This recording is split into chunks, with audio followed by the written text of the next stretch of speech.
Hey, this is Brett the Hitman Hart, and you're listening to the Smacked Raw podcast.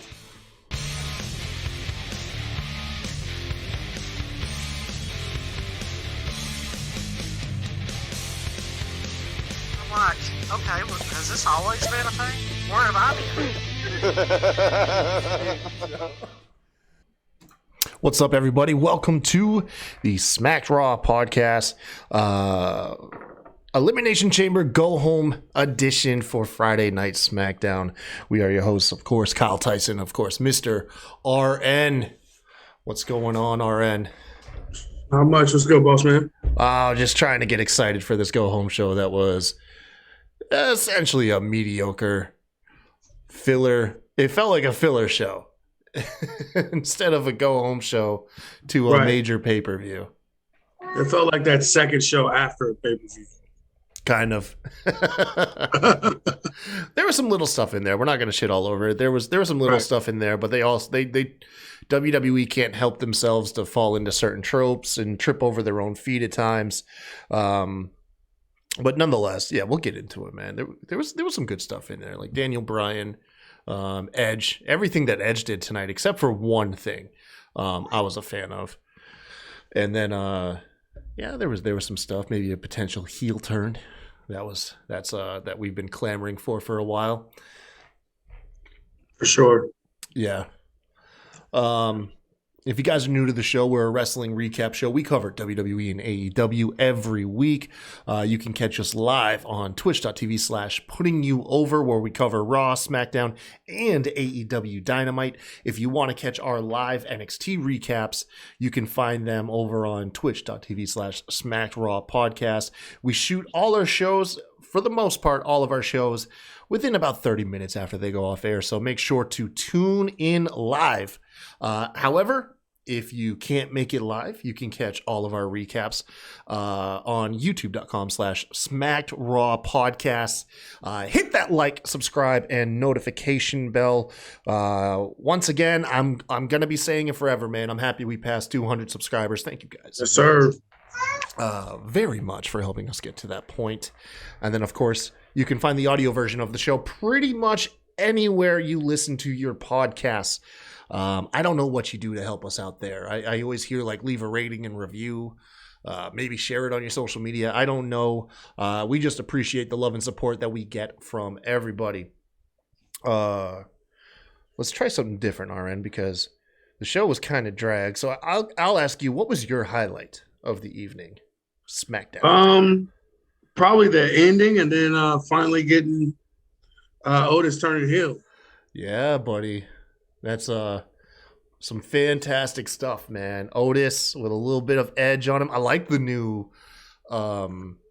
outfit he's got too, by the way. Yeah. I told you that shit was dope. Like, and that him and what's his name look like a tag team. So that's always a plus. Yeah, I liked that too. I think for me, my highlight was Edge. Edge, honestly, he really does add a lot. His presence, he does, and mixing it up, talking backstage. He literally interviewed, or he had a walk-in with everybody in the chamber match, and every single person said the same thing: "We're gonna main event WrestleMania together." Right. It's like, the only person that really got me excited when I heard that was him and Daniel Bryan. Could you imagine? Put yourself back in 2017, and someone saying, "Oh, hey, man, by the way, 2021, we might be getting a match between Daniel Bryan and Edge." You know, you'd call that person crazy. But two people we thought we would never see wrestle ever. Yeah. Again, just in general, not to mention maybe each other. God dang, man. And not even that, maybe each other at WrestleMania. Yeah, it's got some good implications. I don't think it'll happen in Mania. Maybe SummerSlam. Nah. Maybe SummerSlam. You know. Well, he's got his list out there floating of the guys he wants to work with. Shit, I think even Trevor was on that list, which was surprising. Yeah. Of course, you're referring to Ricochet. Yeah. Yeah. You guys, listen, man. We all love to watch and listen to our favorite pro wrestling content, but it's always important to read up on it as well. So we encourage you to head over to WrestlingNewsWorld.com, bookmark the page. A ton of talented people over there, man. Just go subscribe to WrestlingNewsWorld.com. That wrestling news site is has hardworking people, and they were gracious enough to make us the exclusive recap podcast on there. So go check them out. And then lastly, right around, we're just a couple weeks away, not even 2 weeks away from when I send out your Patreon stuff. So head on over to patreon.com/SmackDraw Podcast.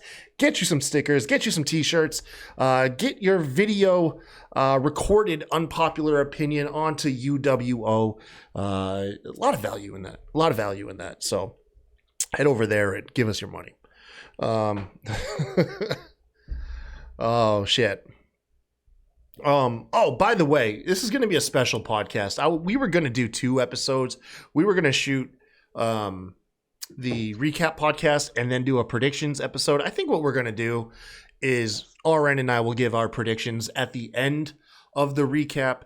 What I'll do is I'll leave a timestamp in the description where you can jump to it, and then I'll probably just clip the predictions by themselves. I don't feel like doing 2 productions, man. It's been a long week for yours truly, so we'll just do a 2-for-1 tonight. You're the boss. I don't care. Whatever you want to do. Hell yeah, man. We'll make it easier on both of us, honestly. Right. Make it easier on both of us. So let's kick off the show, man. We got an in-ring promo. So I missed this. I heard Edge. Like, I heard Edge's music. I'm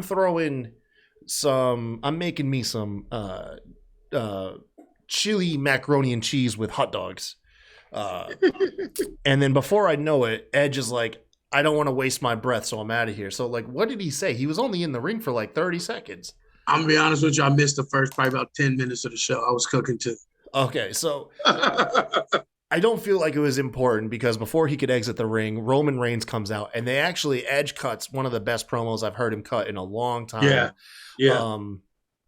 And finally does what I've been saying needs to be done, showing some chinks in Roman's armor. Where are Roman's weaknesses? And Edge laid them out for us. That he essentially is... Oh, you know what? I'm not even looking at notes. I'm just going by memory. Essentially, he's got too much too soon, and he's starting to crack under pressure. He says, man, look at you. You're obsessing over me picking you at Mania. Imagine if I did pick you. He's like, all you're going to do is obsess over this. I'm already in your head, and we're a pay-per-view before Mania, essentially.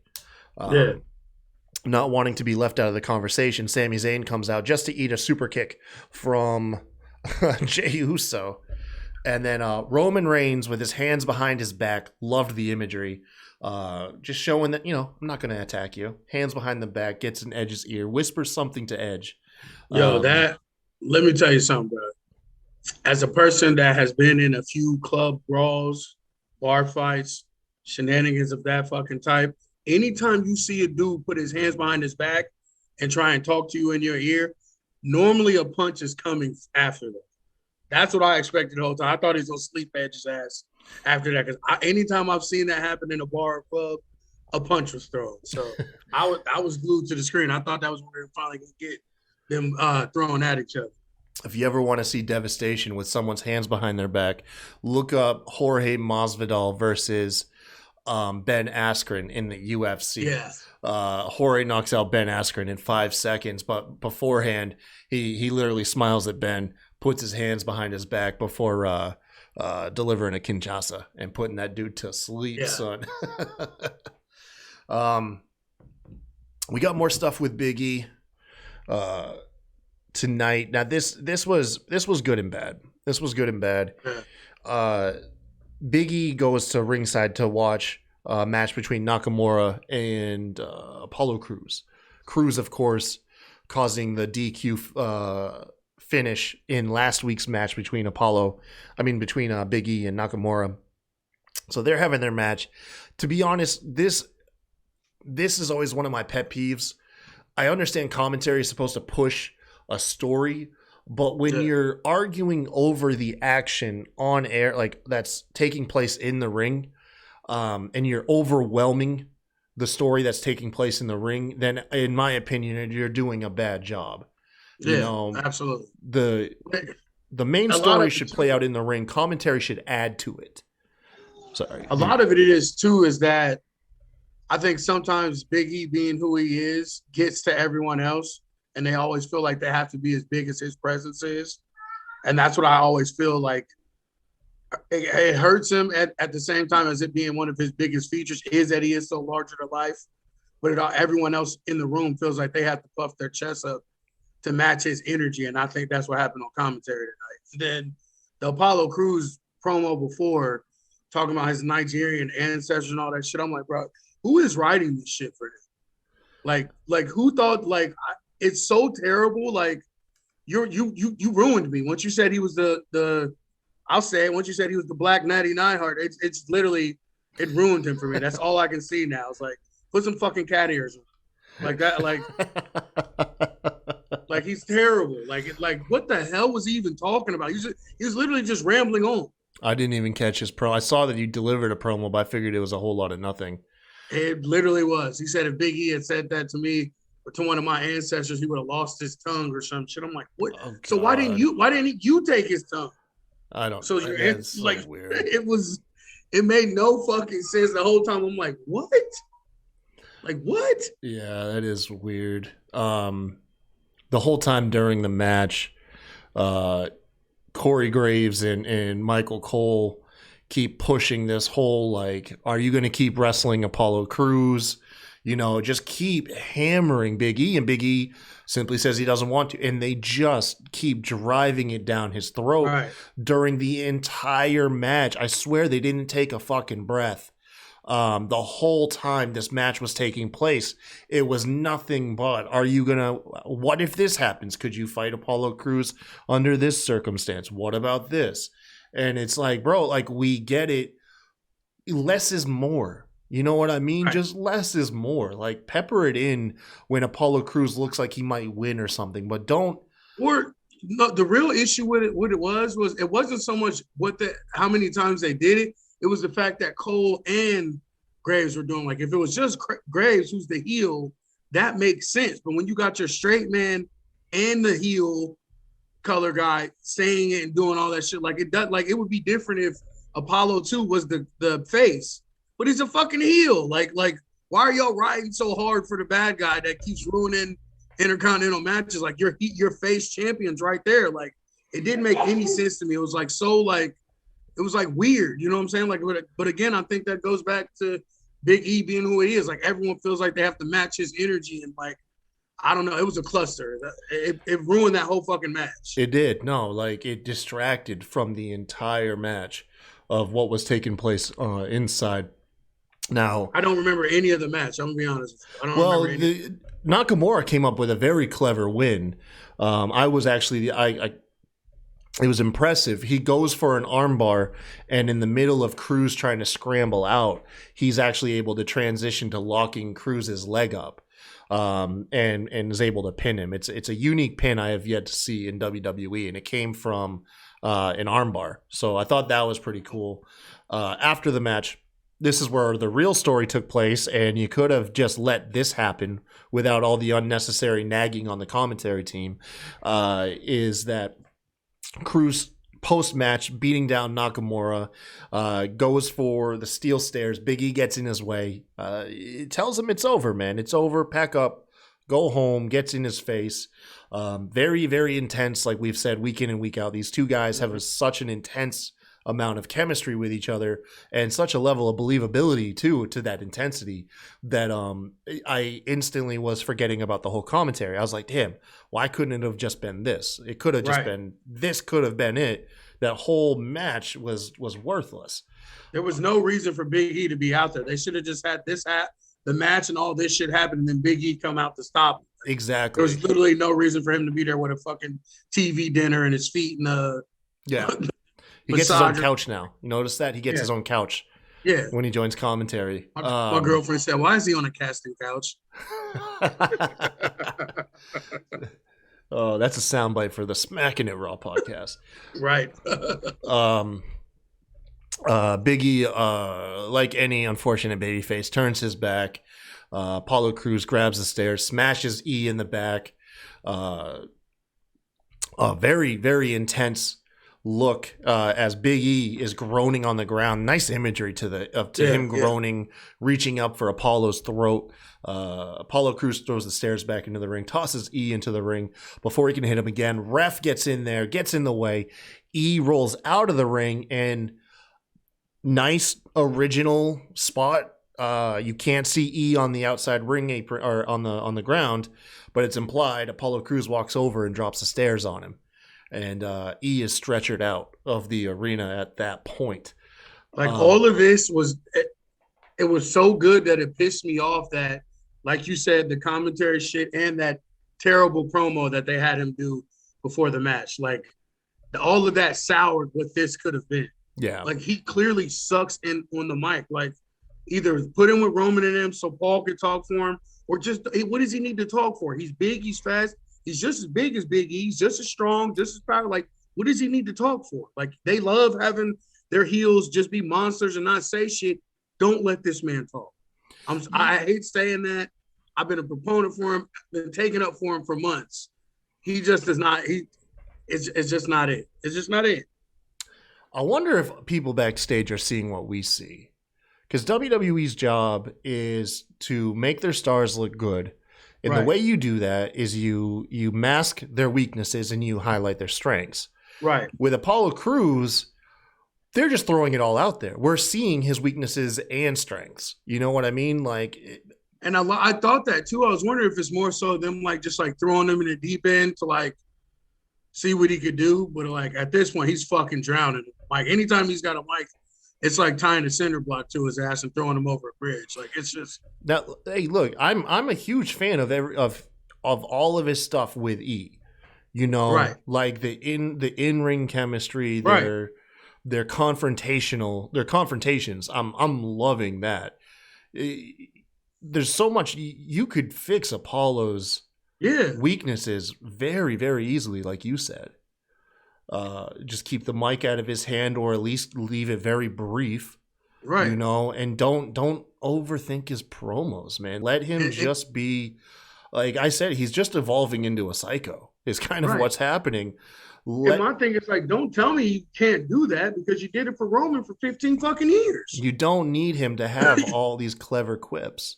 No, you don't. And my thing is it's like in real life. Like not everybody has a good sense of humor. It's quick with the comebacks. We in a group of friends, you always got that one dude that takes 20 minutes to fucking come back with a comeback. Like it's just real life. Like some people are just not good talkers. And he's so good in the ring and so athletic and do so many other things. Like it's all right, but like you said, mask it, figure out a way to cover it up to where we don't have to see it. You know what I'm saying?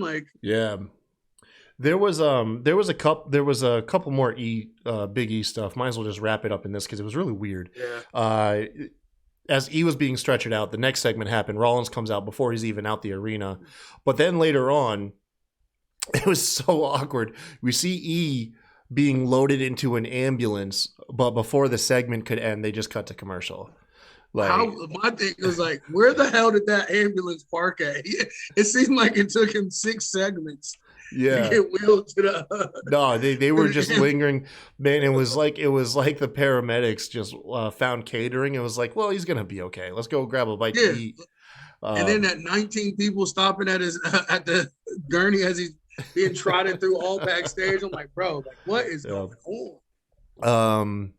But yeah, that was it for the Big E stuff. The question remains now is how does he make it to the pay-per-view? Match getting called off? I would say probably, yeah. You can't have those 80-pound steps or however much they weigh, drop 10 feet onto the back of your skull, and you're going to be medically cleared to go into a triple threat match in just 2 days. I wonder if maybe he's really hurting and non-kayfabe. This is their way to get out of it. I did hear rumors that something may change as far as that Intercontinental triple threat match. Oh, wait, no. He wasn't slated for a match at never mind, I'm getting confused. There's a triple threat United States black match. guys don't look alike. Hey man, Actually, don't but give me that crap. you didn't let me finish. But I give it back because actually all these black dudes do kind of look like Apollo and fucking Bobby. So you get a pass on this. The whole time I was thinking too, I was like, shit, this triple threat match is scrap now. Fucking hell. Now that I think about it, 90% of the black dudes in WWE are bald headed and dark skinned. So yeah, you definitely get a pass on this. All right. I appreciate it, man.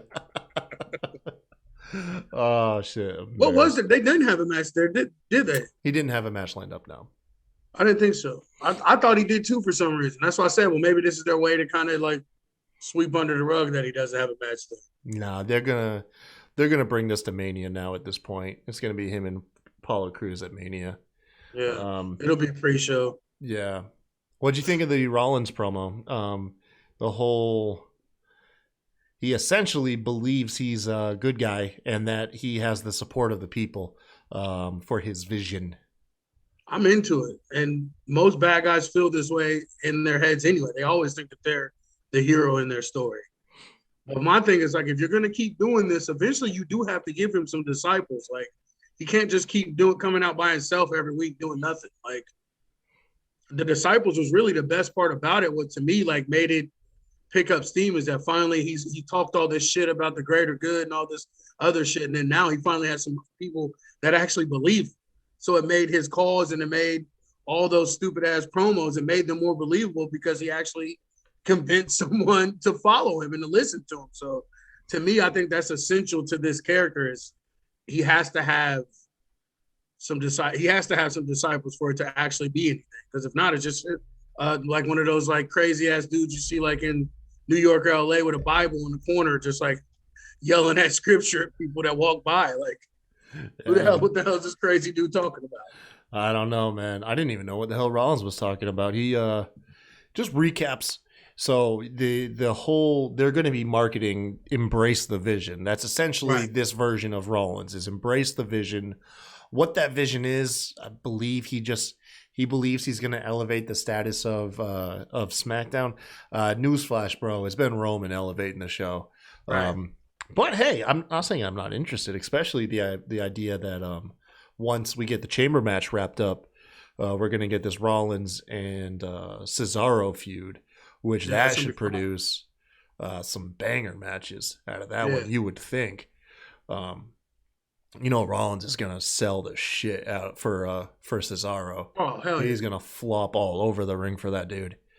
And you can tell they give a shit about Cesaro too. Like all the guys that they're putting him into these feuds with, Brian, you can tell that they all want Cesaro to look good too. So as good as Seth is, it sounds like you said, like he's gonna make this shit's gonna be match of the year candidate, guaranteed. I saw a picture now. I don't know, but it looks like WWE may have a Cesaro shirt that literally says "I love wrestling," which is crazy because wrestling's such a bad word in WWE.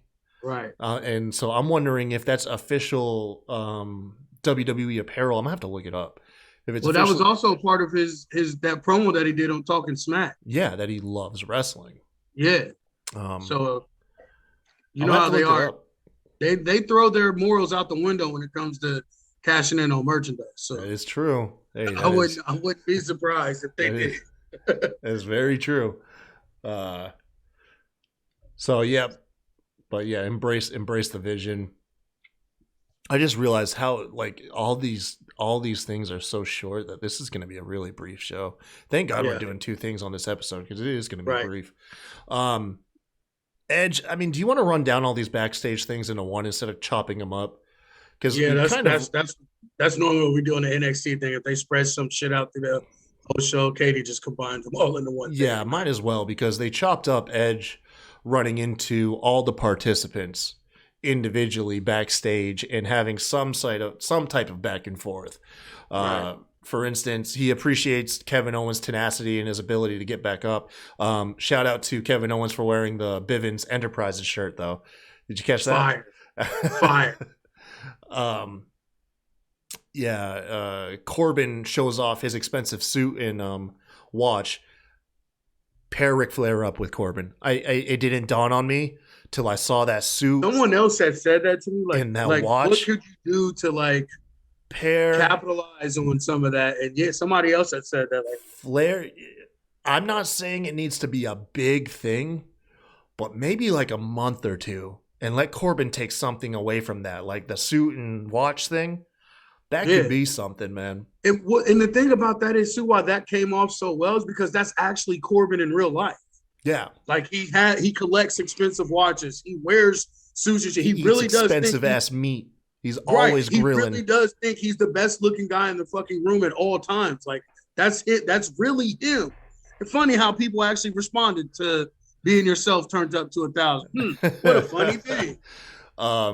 Edge makes fun of Corbin's expensive watch by like, oh, I got one of those, and it's his cell phone. He's like, it even takes pictures. That shit was bad as fuck, bro. Cesaro made a recent fan of Edge, likes his grit, he says. Brian teases the idea of a dream match, says it's long overdue. And I think that was it. As far as everybody. Who did he not run into? I guess he didn't go backstage with Sami Zayn. Is the only one he didn't have a backstage interaction with.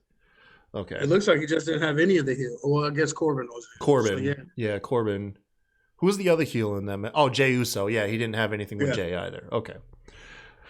Okay, so yeah, that's all those segments. I just like I said, if they bring back the old guys and do this every time, I will not bitch as much as I always do about it. This is how it's supposed to be done. Yeah. No, I completely agree. Yeah, Edge is doing all right here. Even him giving the handies, like it is what it is, but I mean it's still like it's him getting his babyface shine, but it's also too him lifting up the guys that he's in there with. Which to me, if you're gonna do this nostalgia bullshit, this is the way you do it and why and how you do it. You use the old guys to push up the new guys and make them look like stars, so you don't have to keep going back to get these old guys. Yeah, you don't do no farewell tours where you just run the basics in the matches. You know, no one expects the older fellas to put on 5-star matches. It's let the character work shine. You know, that's why Jeff Hardy struggles. They're trying to keep people fans of his by his matches, and his matches. I mean, to be fairly honest with you, as a whole, his matches were never 5-star to begin with. No, it was him killing himself that got himself over. Yeah, and his ability to swanton off like stuff like twice as high as anything else anybody else was doing. Right. But you don't really we're not getting any character work out of him. We're not getting anything from the heart. They're just throwing him out in the ring like, hey, look at one of our old toys. You know, whereas and that to me is like where WWE always got it wrong. They always put their money behind the wrong horse. Clearly, Matt should have been the one that they put their money behind, because even though he's not much better in the ring at all, but how many different characters has he been?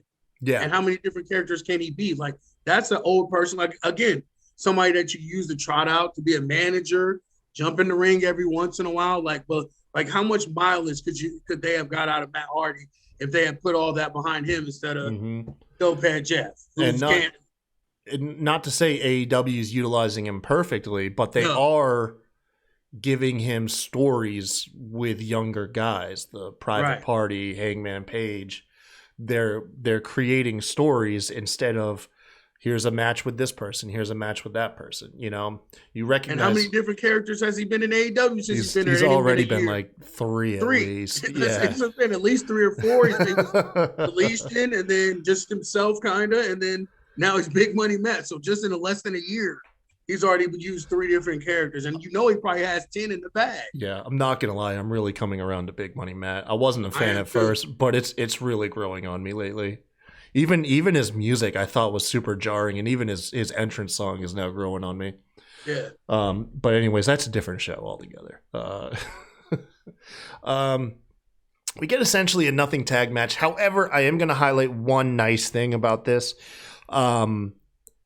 SmackDown did put an emphasis to roll out more female tag teams tonight to give us the idea of a female tag division. This match particular with Riot Squad taking on Tamina and Natalia, a $2 heel team. I'm sorry, folks. I'm sorry. I'm just gonna say it. Trash. The whole WWE on Fox controversy. I'm sorry. I found that's completely stupid. I'm like, bro, they've been doing that with sports for as long as Twitter and Facebook has been a thing to like, here's $10, put together a team. Like, have these motherfuckers never been on Facebook or Twitter before? Like, Jesus Christ. This is the first time I ever tweeted something at Natty. And normally I just talk shit about her behind her back and don't tweet her back. But I literally shared this shit and said, I cannot stand this lady. Like, she is the epitome of if Live, Laugh, Love was a person, it's Natty not. This is terrible. Oh, man. Like, get the fuck out of here. You know, as much controversy as Undertaker caused, there might be some truth to the whole soft generation comment. I mean, like, it's like every time, like ever since he said that, every week has been something with these people being soft as shit, like proving his point. Like, yeah. Yikes. Anyways, not to detract from this. I really mean Natty the best in a sense, but the match, back to the match, it really was just a throwaway match. The Riot Squad unfortunately had two sloppy spots. Both Ruby Riot and Liv Morgan had some botchy spots working with Tamina. I'm not really sure who the blame falls on there. During the match, Billie Kay comes out wearing some cat ears and a Tamina shirt, I guess to stick it to the Riot Squad for not wanting anything to do with her. It causes enough of a distraction for the heels to win, and then Billie Kay gets super kicked for her trouble. Tamina actually looked good in this match to me, to be honest. Besides Tamina did. Yeah, she did. Like I can't even believe. I'm not gonna say I can't believe I'm saying that, but like she literally did look good in this match. Like she did most of the work in the match. Natty didn't do shit. Come in and mess up the sharpshooter like she does every match. I think I'd like to be honest with you, I really would like to see Tamina get her hands on the tag team gold. I think her time to be women's champion may have passed her by. That might be a really hard sell to get her into that match. But I mean, it was just, I think last year they were building a story because she was fighting for one of the titles. I can't remember which brand it was, but they said that she literally has the longest tenure in WWE without gold of any type. And I wouldn't mind, honestly, I wouldn't mind seeing her be like somebody, like instead of the dude getting embarrassed, Reggie, like let her be a bodyguard for like Carmella or somebody, or even one of the dudes. Like they started to do that with her and Lana. They started. They did that for like a couple weeks. Like she went, like Lana lost a match and was devastated. This was the beginning of the whole sympathetic Lana, where she's in the ring crying after getting beat up, and Tamina was right there, like stern face, like get up, come on, get up. And I thought we were gonna get this whole like mentorship angle of Tamina helping Lana get hard, but no, it was just one of the long list of people that gave up on Lana as her friend. Poor Lana makes friends for like 3 weeks and then everyone abandons her. Going on, we get episode 2 of Ding Dong Hello. This segment lost me and then won me. I hear people singing the praises of what's his name, Reginald, in his promo, but this to me was just Bailey and the tag team champions Nia Jax and Shayna Baszler just being mean girls, like, is all I took away from this. And then Reginald saved it when him and Sasha and Bianca come out, also saying a whole lot of nothing. Right. And then Reginald's just like, let's do a 6-person tag. And I was like, holy cow. Like, all of a sudden, I'm very happy with this. I just, like, as much as I love Shayna, like, everyone knows that she's probably my favorite wrestler, like, legit. Yeah. Her or Nia don't. Don't get me wrong, Nia is leaps and bounds better than she was, but they don't need a fucking mic. Like, they don't need mics. Like, they are not good at this back and forth like funny shit. Like only time you need to hear Shayna speak is when she's saying she's gonna choke a bitch out. That's the only thing I want to hear Shayna say. Like I love her to death. Literally my favorite wrestler. Don't give her the mic. The Just whole Nia Jax, I'm like, she thinks she's prettier than me, and Shayna's like, she thinks that she's stronger than me, referring to Bianca's EST character. It was like I said, it was a whole lot of jealous, hating. Like I said, it was losing me. Even Sasha Banks and Bianca, I was coming out just both boasting that we're the best. Like that's all they literally. I think they weren't even given a script. I think everybody was just like, hey, go out there and just talk some cheap trash, and then we're just gonna make a 6-person tag, because there was like nothing said. All this is doing is ruining any type of momentum that Sasha versus Bianca has. Man. Like she has to attack her sometime soon, because that's the only thing that's gonna. They're just getting the pay-per-view out of the way. They're just getting the pay-per-view out of the way. It literally will be the Raw and SmackDown following the pay-per-view, if not during the pay-per-view, that the opponents are picked. They got to figure something out, because this shit is ass. Like, it just is. Like, there's no other way to explain it. Like, and I hope they don't end up making them the tag champs. Like the same shit always happens. Like. I know that's probably what's going to happen. Like there's literally no reason for that to happen at all. But that's why I said this episode felt more of a filler than a go home. It felt like a filler episode leading to Mania more than a go home for a pay-per-view that's on in 2 nights. Because this is really just none of this story was about Elimination Chamber. Now, granted, I don't think any of these women have anything to do with the Chamber. Right. But yeah, that's why I was like, it's just an odd. This SmackDown should have just been nothing like maybe 15% about Mania, and then 85% about Sunday's pay-per-view. Right. Building this. It's like they forgot there was a pay-per-view Sunday. Yeah. Anyways, the 6-person tag really was fine, but it was. Anytime you see, I think Reginald just has a light about him, man. And he's bumping all over the place for Nia Jax. Nia Jax legitimately looked like she could eat that dude alive in the ring. And it comes down to Nia missing a leg drop. Commentary says, hurts her tailbone. It took everything they could, like every ounce of willpower for WWE not to triple down on the my hole joke. I was impressed with them that they just settled with tailbone. And Reginald goes for a crossbody, is caught, but then Bianca and Sasha hit a double drop kick, allowing him to pick up the pin. And then we get this visual of Bianca and Sasha potentially as a tag team, which looks great in a bubble, but these two should be feuding for Mania, not teasing that they could be tag team champions. So I just hate it. I just hate everything about it. But then next up was my favorite part of the whole night. Rey Mysterio and Dominic taking on Alpha Academy with the Dirty Dogs on commentary. But they did it right. Like I barely heard anything the Dirty Dogs said on commentary, because the story was playing out in the ring like it should be. Fucking Otis, man. He did it, boy. I told you. He did it, boy. I've been calling for this shit for fucking weeks, bro. I'm so happy this finally happened. And I'm happy it happened to Mysterio. Hopefully he's off TV for a couple weeks. Yeah.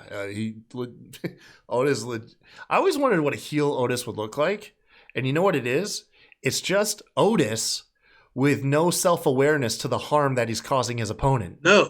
It's literally a bull in the china shop. He just goes in there and tears some shit up. Like, turns around like, what'd I do?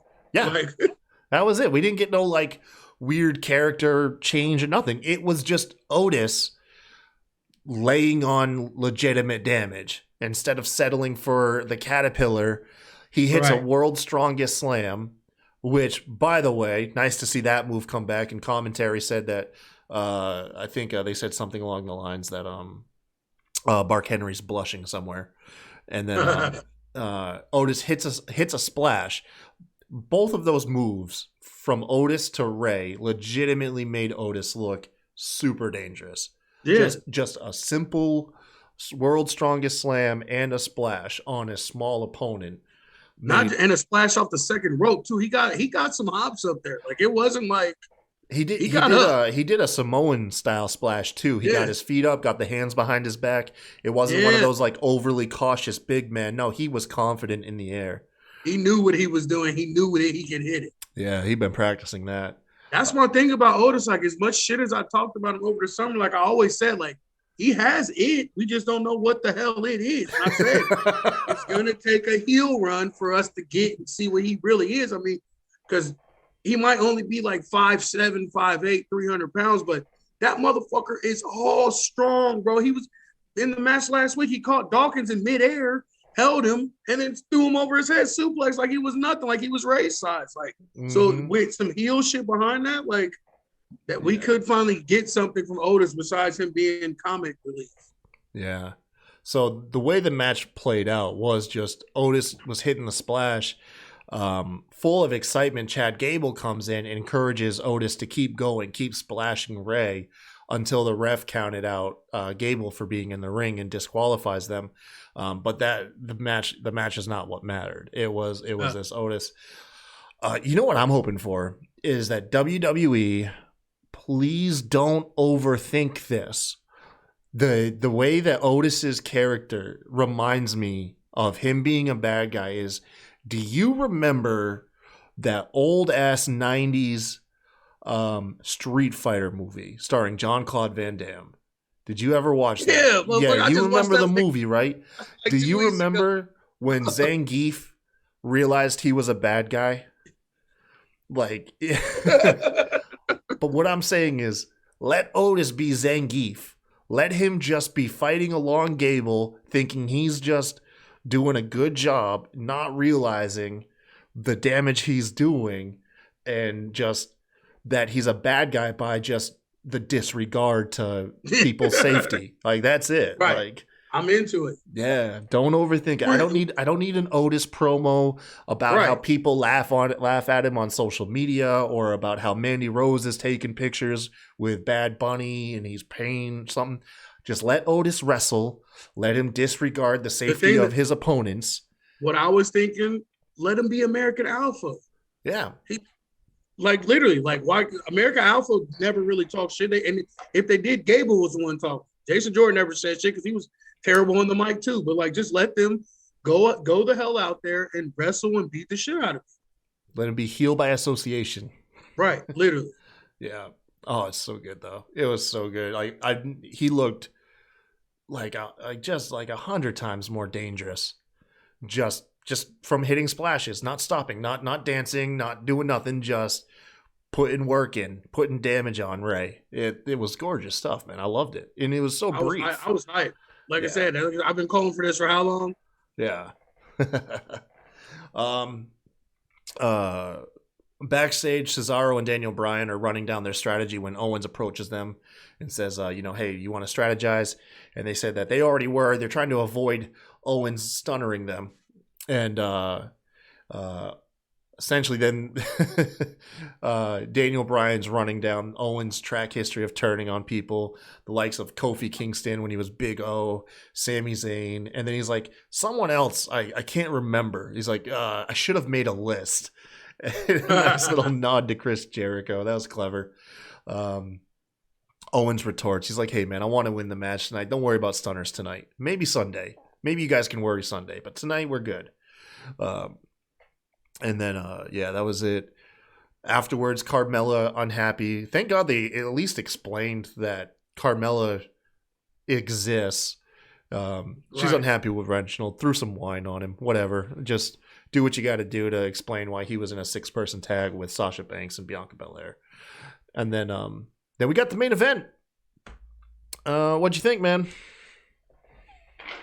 It was all right. I mean, it's what I expected.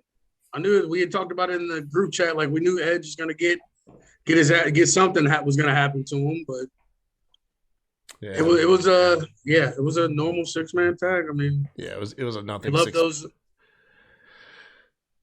I'll say you just had the classic beats. All members of the chamber match. Commentaries overcomplicating things with Edge and Roman on it. Match has some nice spots, has Cesaro looking good in there. Cesaro giving Sammy the swing and then failing to give it to Corbin, but then kind of getting it on the second attempt. Yeah, ate it in the corner, though. Hit the turnbuckle when he let go of it. Corbin's momentum took him with him and shit. He fucking hit his head on the bottom turnbuckle. Yeah. Sammy ended up tapping out, ended up tapping out to Daniel Bryan. Afterwards, everybody gets their big moves in. When you have that many people, they're going to get the classic, like everyone get their finish or signature in. But then the only part that was really weird, outside of commentary ruining the match for me again, was Jey Uso was the last person to get a move in. And for whatever reason, that made Edge come in and deliver a spear to Jey, who then he ate a spear from Roman Reigns. Why did he spear Jey Uso? Like, what? I get it. I mean, you knew like Edge at some point had to eat a spear from Roman. It was just like they were like, okay, we don't have an original way to do this. Just everyone's gonna hit a big move. Edge, go in there, hit a move, and then let Roman beat you up and stand tall. It is what it is. It made no sense. It never does. Yeah, it is what it is. Exactly. But that was SmackDown. Like you said, filler. It's okay. Let's do our predictions really quick. For Elimination Chamber, which is coming up this Sunday. Let me see here. Where do I have did Bama Dave reach out to you for your picks? Okay. Yep. Okay. So I should probably pull up the card so I can at least say the participant. Oh no, I have it right here. I do have it. Shut this down. I don't need that. Here we go. So you first up, the way we're going to do predictions is the way we've been doing them. We run down the card, and then there's always bonus points at the end. We have a league going. I dropped the league. Bama Dave, good friend of the show, he's picking it up for me. He'll be keeping track of all these pay-per-view picks through now and Mania. Maybe we should spread it out till SummerSlam. I don't know. We'll talk about it. But either way, here's our picks for Elimination Chamber. Who will win the Raw Chamber match between Drew McIntyre, the champion, Jeff Hardy, AJ Styles, Randy Orton, Kofi Kingston, or Sheamus? I got Drew. You have Drew. I have actually Sheamus. I think Sheamus is going to take it so Drew can win the world title at Mania in front of fans like he should have done last year. So that way, winning a championship at Mania is always a bigger pop than retaining. Sure. I do have them as my last two in. The last two? Yep. Okay. Yeah, so for my final two, I have Sheamus and Drew as well. Then, does Asuka retain her Raw Women's Championship? Okay, yes. You have yes. I have that she loses it. Wait, who the hell is she even fighting? Well, that's the part. That's the second guess. You had one of the bonus points is because it was Lacey Evans, but Lacey Evans revealed on Raw that she's pregnant, which is actually real. Oh, I didn't even see that shit. Well, I got Asuka winning. It'll probably be Charlotte. Take it from her. That's who I have actually too, is Charlotte. Now that Lacey's out of the picture, Charlotte's gonna have to do something. Why not go for a title?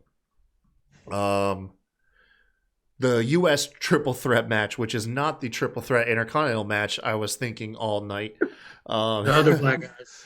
Bobby Lashley, the champ, taking on Keith Lee and Matt Riddle. I got Bobby. I got Bobby. Yeah. Especially after hearing that shit that we talked about in the chat about Vince not getting Keith Lee. Like, what? I hope that's a red herring story. I really do. I hope that was just something they leaked out to throw the scent off and Lee can get a big win. But yeah, I have Bobby Lashley.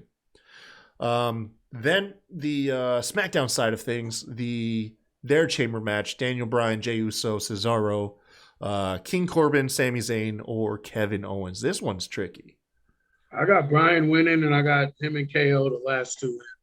Okay. So yeah, I have, believe it or not, I have Cesaro winning it.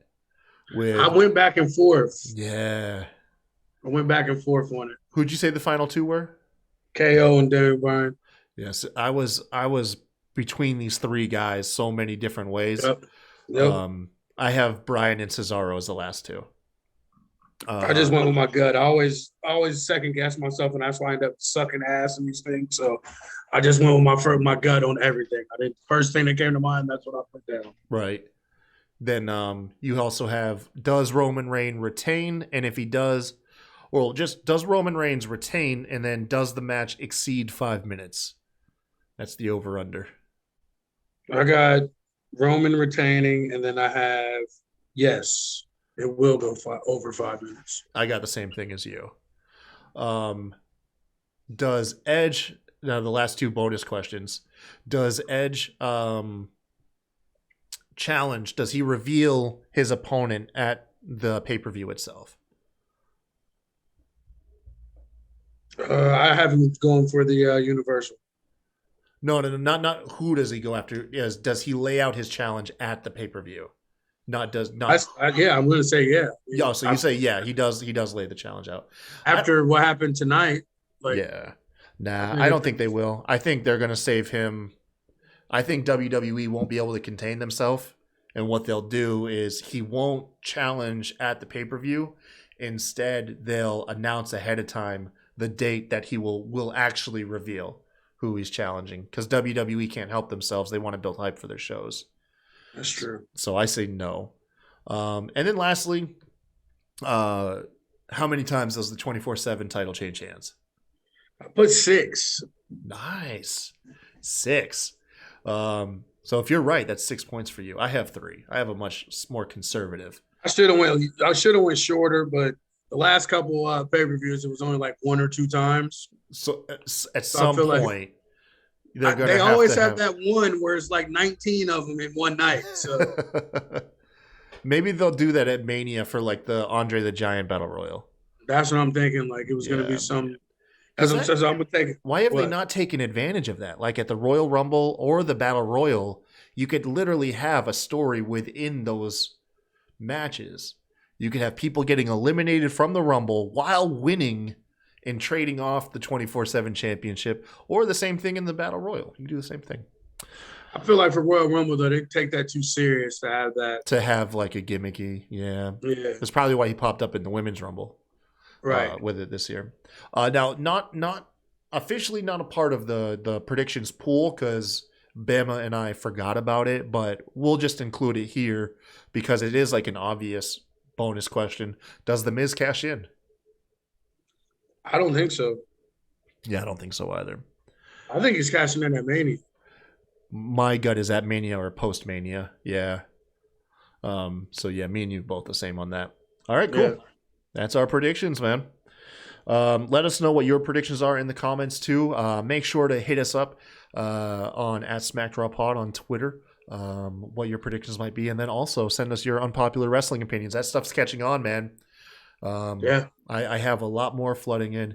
Did you see my tweet I sent out about Mox? Yeah. Dude, that junk caught fire, man. They got like 250 retweets. I think I checked it this morning. It was at like 89 or some shit. Then you posted a little bit later. It was at like 100 and something. I was like, damn, all right, doing numbers out here, boss man. It seemed to taper off during SmackDown. I knew it would.